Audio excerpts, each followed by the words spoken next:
Good evening. I was assigned the inductive model of instruction, which is where students take individual observations or examples and go through a process to turn those individual examples and identify principles and characteristics to establish a theory or make generalizations.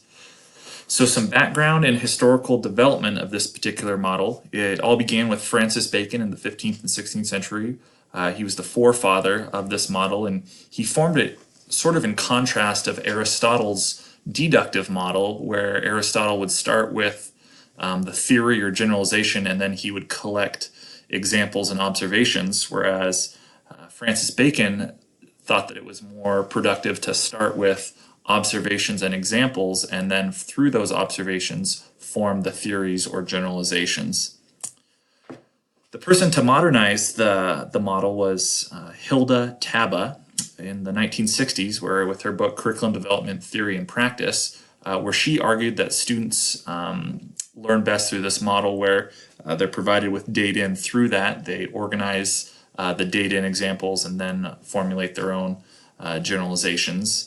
Then another key player was Jerome Bruner, who was a Harvard developmental psychologist throughout the 20th century. And in his idea of discovery learning, he thought that students take their prior knowledge, and then through the help of a teacher, the teacher would guide their inquiry in order for them to establish clear theories and generalizations.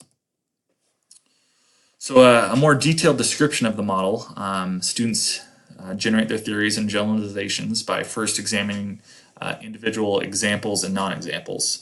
So they collect or are provided with observations or examples from those individual, seemingly non-related observations. They identify patterns, mainly similarities and differences.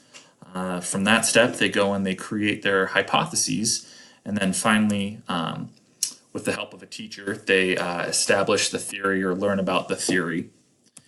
In the example provided in our textbook, there was a elementary teacher who provided her students with all these different sorts of rectangles, and then it was up to the students to work together to develop and come up with the principles of what is a rectangle.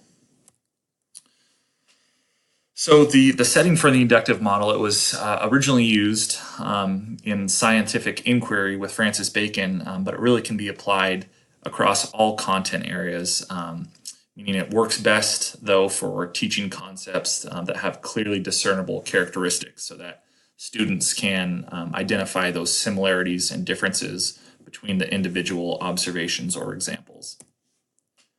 There's a lot of benefits to the inductive model. First, it promotes deeper learning.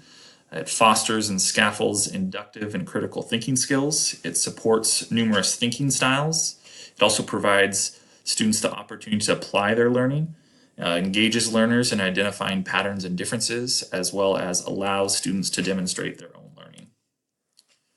So on kind of a reflection of my own personal experience, I would use this model back when I was a middle school English teacher, where I provide students with words, as you can see on the screen: boom, splash, clank, and they would have to come up with what is the definition or what are the characteristics of the concept of onomatopoeia. So they'd work together and look at all these words and kind of see what they all had in common, and then come up with the definition that an onomatopoeia is a word that is a sound. And I'd use this just to introduce the concept, help kids with their deeper thinking, then also as a formative assessment tool. So if you're interested and need some further resources about the model, there's obviously our textbook, which provides a lot of background information. The Truxaw and DeFranco article is great for seeing how this model worked in a math class. The Smart, Witt, and Scott article was a great article on how it can be used in a post-secondary business course. And then finally, that last link is to a resource with a video that provides more background information. Hope everyone is doing well, and take care.